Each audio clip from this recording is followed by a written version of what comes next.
ನಮ್ಮಂತ ಬಡವರು ಜೀವನ ಪೂರ್ತಿ ದುಡಿದ್ರು ತುತ್ತು ಕೂಳಿಗೂ ಗತಿ ಇಲ್ಲದೆ ಮತ್ತೊಬ್ಬರ ಮನೆಯಲ್ಲಿ ಸೆರೆಗೊಂಡು ಬೇಡುವ ಪರಿಸ್ಥಿತಿ ಬಂದಿದೆಯಪ್ಪ. ಈಗಿನ ದುಷ್ಟ ರಾಜಕೀಯದ ಜನರನ್ನು ನೋಡಿದ್ರೆ ಇವತ್ತು ಊಟ ಮಾಡಿ ನಾಳೆಗೆ ತುತ್ತು ಅನ್ನವನ್ನ ಉಳಿಸುವ ಪರಿಸ್ಥಿತಿ ನಮ್ಮಂತ ಬಡವರದಿಲ್ಲ ಈ ಸಮಾಜದಲ್ಲಿ. ಅಂದಾಗ ನಮ್ಮಂತ ಬಡ ಜನರು ಈ ಭೂಮಿಯ ಮೇಲೆ ಬದುಕಿ ಪ್ರಯೋಜನವೇ ಇಲ್ಲ, ಪ್ರಯೋಜನವಿಲ್ಲ. ಅಂದಾಗ ನಾವು ಎಷ್ಟು ವಿಚಾರ ಮಾಡಿದ್ರು ಏನು ಪ್ರಯೋಜನವಿಲ್ಲ. ಆದ್ರೆ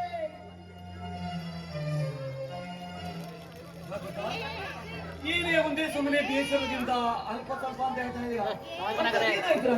ಏನಾಯ್ತು?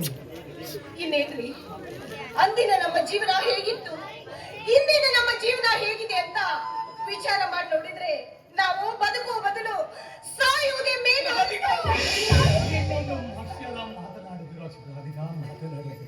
ಯಾಕೆ ಯಾಕೆ ರಾಧಿಕಾ ಸಾಯುವ ಮಾತು? ಬಡವನ ಬಾಳು ಕಣ್ಣಿನ ಗೂಡು ಅಂತ ಹಿರಿಯರು ಹೇಳಿದ್ದು ಕೇಳಿಲ್ಲ ರಾಧಿಕಾ, ಕೇಳಿಲ್ಲ.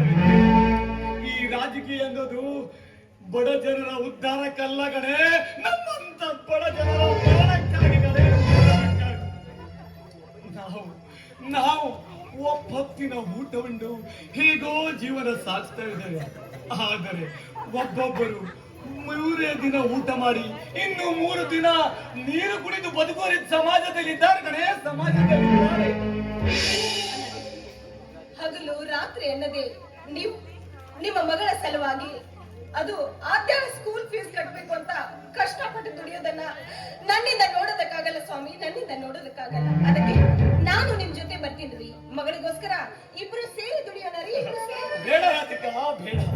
ನನ್ನ ಕೈಯಲ್ಲಿ ಎಷ್ಟುವರೆಗೆ ದುಡುವ ಶಕ್ತಿ ಇದೆಯೋ ಅಲ್ಲಿವರೆಗೆ ನಿನ್ನನ್ನು ಹಾಗೂ ನನ್ನ ಮುದ್ದಾದ ಮಗನ ಒಂದಿಷ್ಟು ಕಷ್ಟ ಕೊಡು. ನನ್ನ ಕಡೆ ನನ್ನ ಗಂಡ ಅರುಣ್ ಕಣೆ, ಅರುಣ್. ನೋಡು, ಅಳಬೇಡ ರಾಧಿಕಾ, ಯಾವ ಕಾರಣಕ್ಕೂ ಅಳಬೇಡ. ಆ ಆಕಾಶದಲ್ಲಿರುವ ನಕ್ಷತ್ರ ತರ ಇದ್ದ ಹಾಗೆ ನನ್ನ ಪ್ರೀತಿ ಕಣೆ. ಯಾವಾಗಲೂ ನೀನೇ ನನ್ನ ಜೀವ, ನೀನೇ ನನ್ನ ಉಸಿರು ಕಣೆ. ಈ ರೀತಿ ಒಂದು ಚಿಕ್ಕ ಮಕ್ಕಳ ತರ ನೀ ಹತ್ರ ಹೇಗೆ ಯಾರು ನೀನು ನೋಡ್ತಾರೆ? ಅಂದ್ರೆ ಜನ ನೋಡ್ತಾರೆ ಅಂತ ನಾನು ನಗ್ನಗ್ತಾ ಇರ್ಬೇಕು ಅಂತೀರಾ? ಅಲ್ಲ ರೀ, ನಾನ್ ನಗೋದನ್ನ ಈ ಜನ ನೋಡಿದ್ರೆ ಏನ್ ಹೇಳ್ತಾರೆ ಅಂತ ಗೊತ್ತಾ ನಿಮ್ಗೆ? ನೋಡಿ, ಈ ಹುಚ್ಚಿ ಜೊತೆ ಹೇಗಪ್ಪ ಇವ್ನ ಜೀವನ ಮಾಡ್ತಾನೆ ಅಂತ ಹೇಳೋದಿಲ್ಲ. ಈ ಜನ ಏನ್ ಬೇಕಾದ್ರೆ ಹೇಳಿ, ಅದ್ರ ಬಗ್ಗೆ ನಾನು ತಲೆ ಕೆಡಿಸಿಕೊಳ್ಳಲ್ಲ.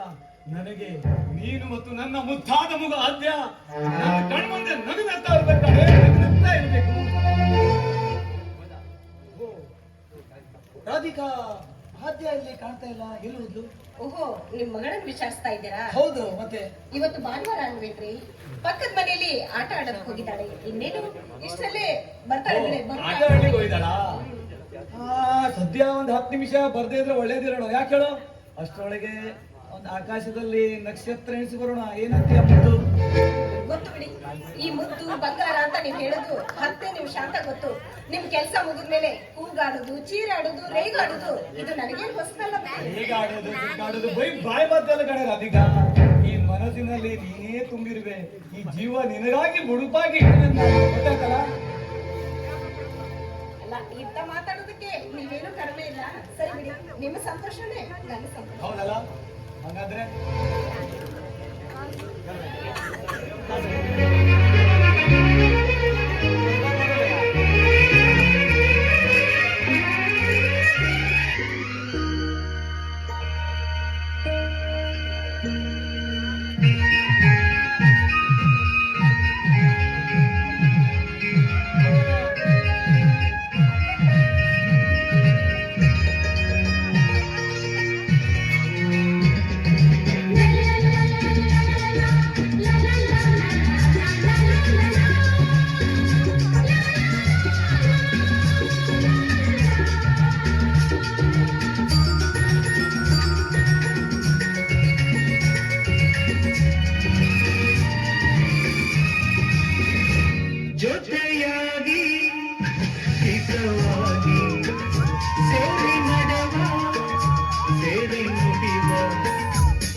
ಎಂದು ಬೆಳಕಾಗಿರು ನನ್ನ ಉಸಿರಲ್ಲಿ ನೀ ಎಂದು ಉಸಿರಾಗಿರು ನಿನ್ನ ಬಿಡಲಾರೆ ನಾನೆಂದಿರು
ಸವಿಯಾರ ಮಾತೊಂದು ನುಡಿವ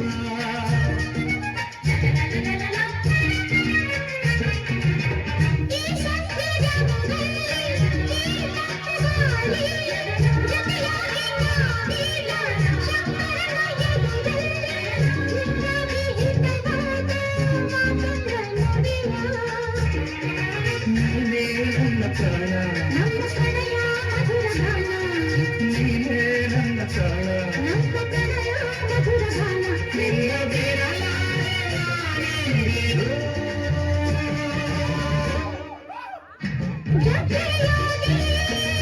ಹಿತವಾಗಿ ಸೇರಿ ನುಡಿವ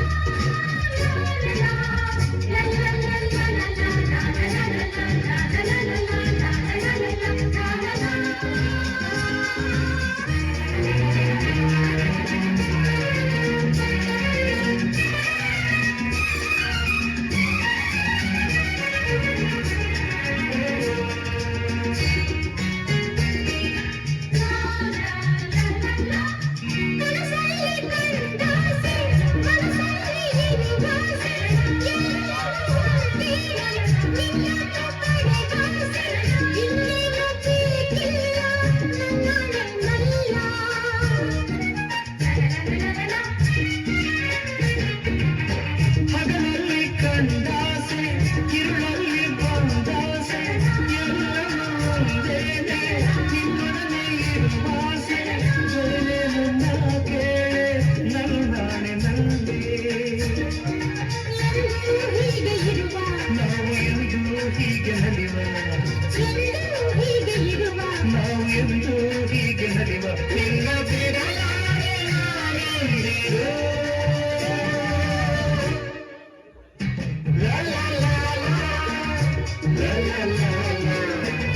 ಸೇರಿ ನಡೆವ ನನ್ನ ಬದುಕಲ್ಲಿ ಅಮ್ಮ, ನಾನೇನು ನೋಡಿಲ್ಲ ಬಿಡಿ. ಹೌದು ಅಮ್ಮ, ಇವತ್ತೇನು ಅಪ್ಪ ಬೇಗ ಬಂದಿದ್ದಾರೆ. ಹೌದು ಕಣ, ನನ್ನ ಮುದ್ದು ಮಗಳು ನೆನಪು ನನಗೆ ಬೇಗನೆ ಆಯ್ತು, ಅದಕ್ಕೆ ಬೇಗ ಬಂದೆ. ಏನ್ ತಿಂದು ಗೆಸ್ಟ್ ನೋಡುವ ಚಾಕ್ಲೇಟ್ ತಂದಿದ್ದೀರಾ? ಹೇಗೆ ಗೊತ್ತಾಯ್ತು? ನಾನ್ ನೋಡ್ದೆ. ಓ, ನೀನ್ ನೋಡ್ಬಿಟ್ಟಿಯಾ? ಓಕೆ, ತಗೋ. ನನ್ ಮುದ್ದು ಅಪ್ಪ. ನಾನ್ ಮುದ್ದು ಬಂಗಾರ ನಿನ್ಗೆ ಹಿಂಗು ಮಾಡುವ, ಅದಕ್ಕೇನಂದ್ರೆ ಮುದ್ದು ಬಂಗಾರ. ನೋಡು, ರಾಧಿಕಾ, ನಾನು ಹೊರಗಡೆ ಮರ್ತೆ ಹುಟ್ಟಿದೆ, ತರಕಾರಿ ಎಲ್ಲ ತಂದಿಟ್ಟಿದ್ದೇನೆ, ಒಳಗಿಡು. ಮತ್ತೇನು ಬೇರೆ ಕಡೆ ಮತ್ತೆ ಕಟ್ಟಿಗೆ ಹೊಡ್ಲಿಕ್ಕೆ ಹೋಗ್ಬೇಕು, ಇದ್ರಲ್ಲಿ ನನಗೆ ಮರ್ತೆ ಹೋಗ್ಬಿಟ್ಟೆ. ಸರಿ ಬಿಡಿ, ನೀವು ಬರ್ತೀನಿ ಅಂತ ನಾನು ನಿಮಗೋಸ್ಕರ ಬಿಸಿ ಬಿಸಿಯಾಗಿ ಅಡಿಗೆ ಮಾಡಿ ಹೌದಲ್ಲ? ಈ ನನ್ನ ಬಂಗಾರ ಗಂಡನಿಗೆ ನನ್ನ ಕೈಯಾರೆ ನಾನೇ ಊಟ ಮಾಡಿಸ್ತೀನಿ. ನೀನೇ ಅಲ್ಲ ನನ್ನ ಜೀವ ಎಲ್ಲ.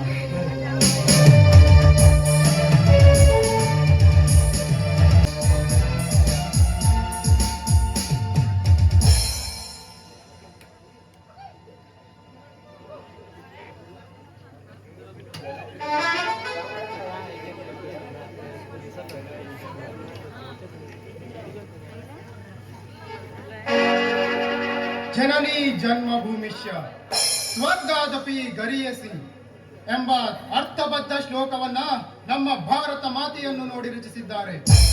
ಭಾರತ ಮಾತೆಯ ಪುತ್ರನಾಗಿ ದೇಶಕ್ಕೋಸ್ಕರ ಪ್ರಾಣವನ್ನೇ ಪಣಗಿಟ್ಟು ದುಷ್ಟರ ಸಂಹಾರ ಮಾಡಿ ಶಿಷ್ಟರ ರಕ್ಷಣೆ ಮಾಡಿ ಜನತೆಗೋಸ್ಕರ ಹಗಲಿರುಳು ದುಡಿದು ಬೆವರು ಸುರಿಸಿದರು.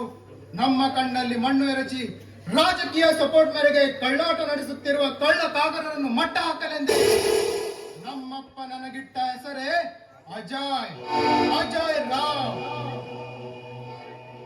ಆ ಎಂದರೆ ಅಟ್ಟಹಾಸದಿ ಮೆರೆಯುತ್ತಿರುವ, ಜ ಎಂದರೆ ಜನರನ್ನ, ಯ ಎಂದರೆ ಯಮನಂತೆಳೆದೊಯ್ಯುವವರ ದಮನ ಮಾಡಿ ಅವರ ಬಾಡಿಗಳನ್ನು ನಾಯಿ ನರಿಗಳಿಗೆ ಔತಣ ನೀಡಿ ಮೆರೆಯುವುದೇ ಈ ಅಜಯನ ಕಾಯಕ. ಪ್ರೀತಿಯಿಂದ ಮಮತೆ ತೋರಿ ಬಂದವರಿಗೆ ತಲೆಬಾಗಿ ಅವರ ಸೇವೆ ಮಾಡ್ತೀವಿ. ಅದೇ ಅದೇ ಎದುರುತ್ತರ ನೀಡಿದವರಿಗೆ ಸಮಾಧಿ ಮಾಡಿಬಿಡ್ತೇವೆ. ರಾಜಕೀಯದ ಒಳ್ಳೆಯ ಜನರಿಗೆ ಸೇವೆ ಮಾಡುವ ಸೇವಕರು ನಾವೇ. ಅದೇ ಎದುರು ಬಿದ್ದವರಿಗೆ ರುದ್ರ ತಾಂಡವ ಆಡಿಸುವ ನರ್ತಕರು ನಾವೇ. ಇನ್ನು ಮುಂದೆ ಅತ್ಯಾಚಾರ, ಅನಾಚಾರ, ದರೋಡೆ, ಕಳ್ಳತನ ಮಾಡುವ ಕಳ್ಳ ಬಡ್ಡಿ ಮಕ್ಕಳ ಬ್ಯಾಂಡ್ ಎತ್ತಿಲ್ಲ ಅಂದ್ರೆ ನಾನು ಈ ಭಾರತ ಮಾತೆಯ ಸೇವೆ ಮಾಡುವ ಸೇವಕನೇ ಅಲ್ಲ. That is Ajay Ajay Rao.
ಯಾಕೆಂದರೆ ನಾನು ನಡೆಯುವ ದಾರಿ ನನಗೆ ಗೊತ್ತಿಲ್ಲದ ಮೂರ್ಖ ನಾನು.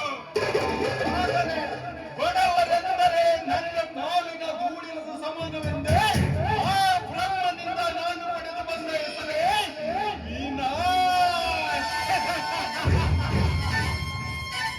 ಸತ್ಯದಲ್ಲಿಯ ಸತ್ಯವನ್ನು ಹುಡುಕಿ ಅವರ ಕರ್ಮದ ಬಾಗಿಲನ್ನು ಮುಚ್ಚಿ ಅಧರ್ಮದ ಬಾಗಿಲನ್ನು ತೆರೆಸುವಂತೆ ಮಾಡುವುದೇ ಈ ವಿನಾಶದ.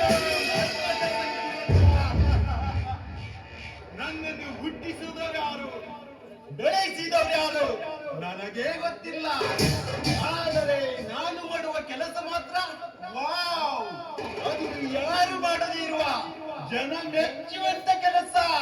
ಅದುವೇ ಜನರನ್ನು ಮೋಸ ಮಾಡಿ ಅವರಿಂದ ಕೋಟಿ ಕೋಟಿ ಹಣವನ್ನು ಲೂಟಿ ಮಾಡಿ ಈ ಕಣ್ಣಿಗೆ ಬಿದ್ದ ಸಣ್ಣ ಮಕ್ಕಳು ಮತ್ತು ಹೆಣ್ಣು ಮಕ್ಕಳನ್ನು ಕಿಡ್ನಾಪ್ ಮಾಡಿ ಅವರನ್ನು ವಿದೇಶಕ್ಕೆ ಪಾರ್ಸಲ್ ಮಾಡಿ ಅದರಿಂದ ಶ್ರೀಮಂತಿಕೆಯಿಂದ ಕರೆಯುವುದೇ ನನ್ನ ದಿನ ನಿತ್ಯದ ಕೆಲಸ. ವಿನಾಶ್.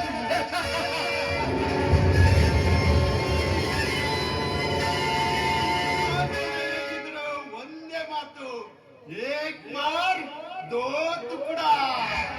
ಹಿಂದೆ ಆ ಬ್ರಹ್ಮನು ಬೇರೆಯವರಿಗೆ ಹಣಬರಾಗಿ ಉಚ್ಚುವುದಾದರೆ ಇಲ್ಲಿ ಮುಂದೆ ಈ ವಿನಾಶಗೀಚುವನು ಅವರ ಮರಣ ಶಾಸನದ ಸಂಕೇತವಾಗಬೇಕು.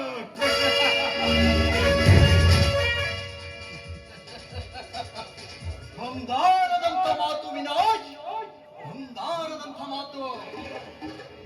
ಲೇ ಮಗ, ನಿನ್ನ ಮಾತು ಅಂದ್ರೆ ಮಾತು ಕಣ. ಲೇ ಆ ಬಡವನ್ನು ಹೇಸಿ ತಿನ್ನೋ ನಾಯಿನ ಕಣ.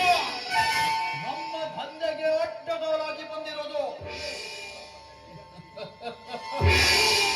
ನಾವು ಅಂದರೆ ಏನಂತ ಅರಿಯದ ತುಂಬನೇ ಹಾರಾಡ್ತಾ ಇದ್ದಾರೆ.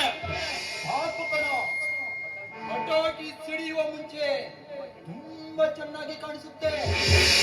ಬಟ್ ಅದು ಸಿಡಿದ ಮೇಲೆ ಆ ಜಾಗದಲ್ಲಿ ಬೂದಿ ಮಾತ್ರ ಉಳಿಯುತ್ತೆ. ಅದಕ್ಕೆ ಹಾರುವರನ್ನ ಹಾರಲು ಬಿಟ್ಟು ಕೊನೆಗೊಂದು ದಿನ ಅವರನ್ನು ಸ್ಮಶಾನ ಕಟ್ಟಿದರಾಯಿತು.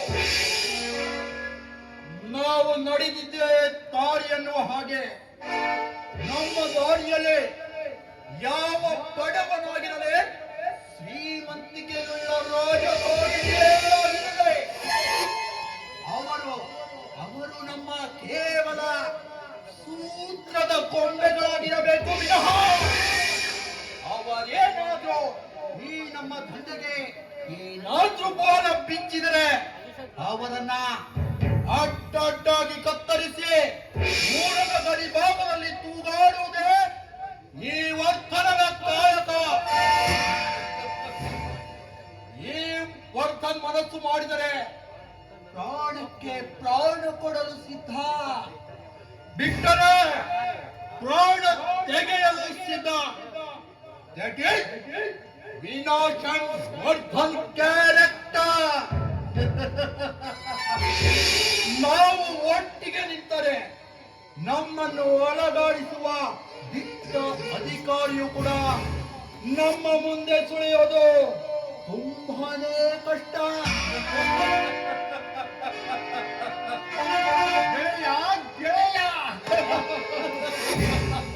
ನಮ್ಮಿಬ್ಬರನ್ನು ದೂರ ಮಾಡುವ ಮಕ್ಕಳು ಈ ಭೂಮಿ ಮೇಲೆ ಯಾರು ಹುಟ್ಟಿಲ್ಲ ಕಣೋ, ಮುಂದೆನೂ ಹುಟ್ಟುವುದಿಲ್ಲ. ನಮ್ಮನ್ನು ಕೈ ಮಾಡುವ ತೋರಿಸುವ ಈ ಊರಲ್ಲಿ ಜನ ಯಾರಿಲ್ಲ ಕಣ. ಒಂದು ವೇಳೆ ನಮ್ಮ ಮೇಲೆ ಕೈ ಮಾಡಿ ತೋರಿಸಿದರೆ ಅವರ ಬಾಡಿಯಲ್ಲೇ ಆ ಕೈ ಉಳಿದರೆ ತುಂಬಾ ಕಷ್ಟ ಕಣ.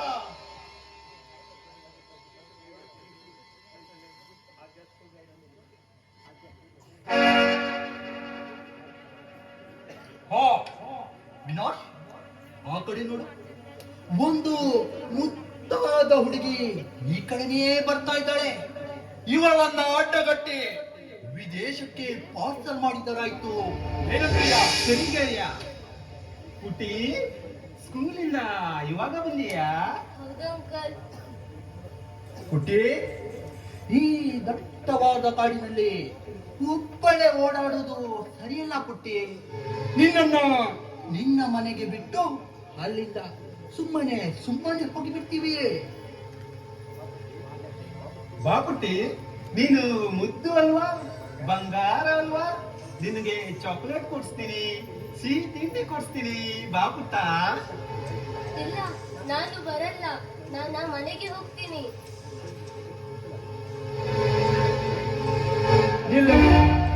ನಾನೊಂದು ಹಾಡನ್ನು ಹೇಳ್ತೀನಿ, ನೀನು ಹೇಳ್ತೀಯ. ಅಣ್ಣನು ಮಾಡಿದ ಗಾಳಿಪಟ, ಬಣ್ಣದ ಹಳೆಯ ಗಾಳಿಪಟ. ವಿನಾಶ್, ಇವಳನ್ನು ಎತ್ತುಕೊಂಡು ಒಳಗೆ ನಡೆ. ಇವಳನ್ನ ಹೋಗ್ತಾಯ್ತಲ್ವಾ? ಹೋಗ್ಬಿಟ್ಟೆ.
ನನಗೂ ಕೂಡ ಏನು ತೋಚಿತಾ ಇಲ್ಲ ಕಣೋ.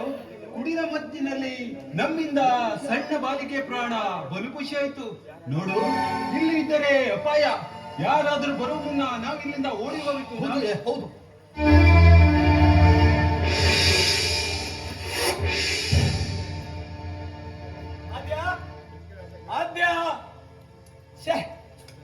ಎಲ್ಲಿ ಹೋದ್ಳು? ಸ್ಕೂಲ್ ಬಿಟ್ಟು ಇಷ್ಟು ಹೊತ್ತಾರು ಮನೆಗೆ ಬಂದ್ಬಿಟ್ಟಿಲ್ಲ. ನನ್ನಂತೂ ಭಾರಿ ಟೆನ್ಷನ್ ಆಗ್ಬಿಟ್ಟಿದೆ. ಯಾವಾಗಲೂ ಹೇಳ್ಕೊಂಡು ಹೋಗೋಳು ಇವಳು. ಇವತ್ತು ಎಲ್ಲಿ ಹೋದ್ಲು? ಸ್ಕೂಲಿಂದ ಇನ್ನೂವರೆಗೆ ಮನೆಗೆ ಬಂದಿಲ್ಲ. ಶೇ ಶೇ ಎಲ್ಲಿಗೆ ಹೋಗಿರ್ಬೇಕು ಅದು? ಶೇ ಅರುಣ್ ಅವ್ರೆ ಏನ್ ಹೋಗ್ತಾ ಇದ್ದೀರಿ? ಹಾ ರಮಣವ್ರೆ, ಹಾ. ಒಂದು ಕೆಲಸ ಆಗ್ಬೇಕು. ಏನಾಯ್ತು? ನನ್ನ ಹುಡುಗಿನ ಏನಾದ್ರು ದಾರಿ ಮಧ್ಯೆ ನೋಡಿದಿರಾ? ಓ ಅರುಣ್ ಅವ್ರೆ ಏನಾಯ್ತು? ಏನಾಯ್ತಲ್ಲ, ಸ್ಕೂಲಿಂದ ಇನ್ನೂವರೆಗೆ ಮನೆ ಬಿಡ್ಲಿಲ್ಲ ಅವಳು. ಅಯ್ಯೋ, ಭಗವಂತ ಶಿವನೇ, ಹುಡುಗಿ ಇನ್ನು ಮನೆಯಿಂದ ಸ್ಕೂಲಿಂದ ಇನ್ನು ಬಂದೇ ಇಲ್ಲ. ಇಲ್ಲ ರಾಮಣ್ಣ, ಅದೇ ನನ್ ಟೆನ್ಷನ್ ಆಗ್ಬಿಟ್ಟಿದೆ. ಅಲ್ಲ ಎಲ್ಲಿ ಹೋಗಿರ್ಬೇಕು? ಏ ರಾಮಣ್ಣನವ್ರೆ, ಅರುಣ್ ಅವ್ರೆ, ಈ ಕಾಲ ತುಂಬಾ ಕೆಟ್ಟೈತ್ರಿ ಅಪ್ಪ. ಅಯ್ಯೋ ಭಗವಂತ ಶಿವ, ಸ್ಕೂಲಿಂದ ಬಿಟ್ಟು ಹುಡುಗಿ ಇನ್ನುವರೆಗೂ ಮನೆಗೆ ತಲುಪಿಲ್ಲ ಅಂತಂದ್ರ ಟೆನ್ಷನ್ ಆಗೋದ್ರಿಪ್ಪ. ಈ ಮಾತು ಕೇಳಿ ನನಗೇ ಟೆನ್ಷನ್ ಆಗಕತ್ತೈತಿ. ಅರುಣ್ ರವ್ರೆ, ಒಂದ್ ಕೆಲಸ ಮಾಡ್ತೀನಿ, ನಾನ್ ಎಲ್ಲಾದ್ರೂ ನನಗೇನಾದ್ರು ಕಂಡ್ರೆ ನಾನ್ ನನ್ನ ತಲೆ ಮೇಲೆ ಹೊತ್ಕೊಂಡು ಅವಳನ್ನ ನಿಮ್ಮ ಮನೆಗೆ ಬಂದು ಮುಟ್ತೀನಿ. ಹೌದ್ರಿ ಅರುಣ್ ರವ್ರೆ? ಯಾರು ಫ್ರೆಂಡ್ಸ್ ಇದ್ರೆ ಸ್ವಲ್ಪ ಹೇಳಿ, ಎಲ್ಲಿ ಸಿಕ್ಕಿದ್ರೆ ಮನೆ ಸರಿ, ನೀವು ಏನು ಚಿಂತೆ ಮಾಡ್ಬೇಡ್ರಿ. ಆ ಕೆಲಸ ನಾನ್ ಮಾಡ್ತೀನಿ. ದೇವ ದೊಡ್ಡವನು ಬ್ರಹ್ಮದೇವ, ಏನಾದ್ರೂ ಮಾಡಿ ಭಗವಂತ ನಮ್ಮ ಅರುಣನ ಹುಡುಗಿಗೆ ಮನೆ ಮುಟ್ಟುವಾಗ ಮಾಡಪ್ಪ ಭಗವಂತ. ಸರಿ ಸರಿ ಸರಿ, ನಾನು ಬರ್ತೀನಿ. ನಾನು ಹುಡ್ತೀನಿಪ್ಪ, ಟೆನ್ಷನ್ ಮಾಡಕ್ ಹೋಗ್ಬೇಡ್ರಿ, ನಾನು ಬರ್ತೀನಿಪ್ಪ. ಎಲ್ಲಿ ಎಲ್ಲಿ ಹುಡುಕೋದು? ನನಗಂತೂ ಭಾರಿ ಟೆನ್ಷನ್ ಆಗೋಗಿದೆ.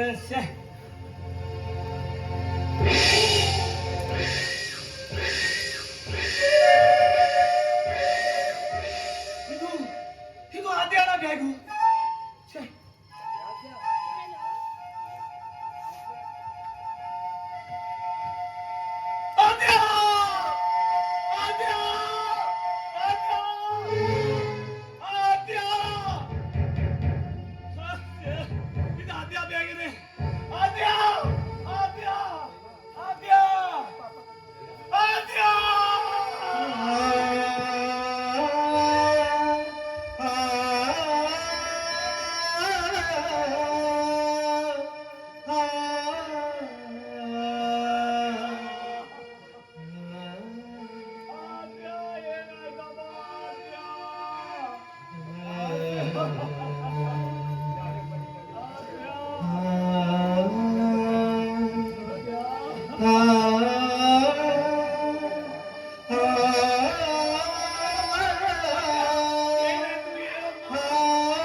ಒಂದೊಮ್ಮೆ ಕಣ್ಬಿಟ್ಟು ನೋಡಮ್ಮ ಅದ್ಯ.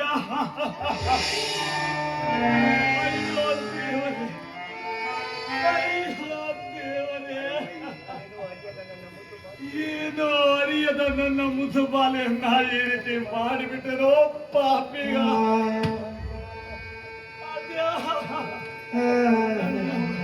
ನನ್ನ ಮಗು ಹಸು ಗೂಸುಗಂಡು ಅವಳನ್ನ ಈ ರೀತಿ ಚಿತ್ರ ಹಿಂಸೆ ನೀಡಿ ದೇವರೇ.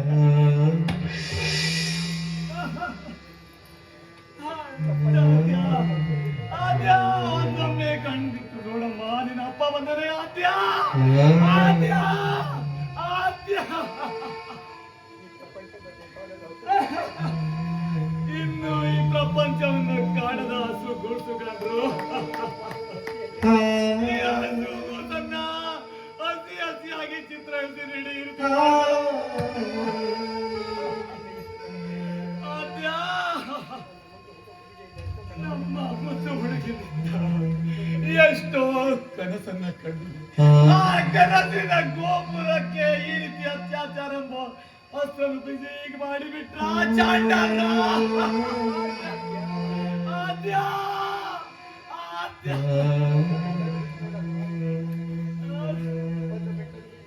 ಒಂದೊಮ್ಮೆ ನಿನ್ನಪ್ಪ ಬಂದನೆ, ಒಮ್ಮೆ ಕಣ್ಬಿಟ್ಟು ನೋಡಮ್ಮ ಆದ್ಯ, ಕಣ್ಬಿಟ್ಟು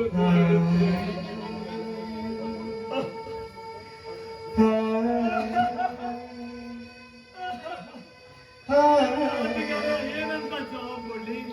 ಅವಳ ಹೇಗ್ ಹೇಳಿ ಈ ರೀತಿ ಆಗಿದೆ? ದೇವ್ರೇ, ನಾ ಏನ್ ಮಾಡ್ಲಿ ದೇವ್ರೇ? ನನ್ಗೆ ಏನೋ ದಿಕ್ಕು ತೋರ್ತಾ ಇಲ್ಲ ದೇವ್ರೇ, ದಿಕ್ಕು ತೋರ್ತಾ ಇಲ್ಲ. ನೀ ಸಾಯ್ ನಾನ್ ಸಾಯ್ಬೇಕಿತ್ತು ಅದ್ಯಾ, ನಾನ್ ಸಾಯ್ಬೇಕು. ಈ ರೀತಿಯಾಗಿ ಈ ರೀತಿಯಿಂದ ನೋಡುವ ಕಷ್ಟ ನನಗೂ ಬಂದಿದ್ದು ದೇವಾ, ಇದು ಯಾರಿಗೂ ಬೇಡ ದೇವಾ. ಅದ್ಯಾ.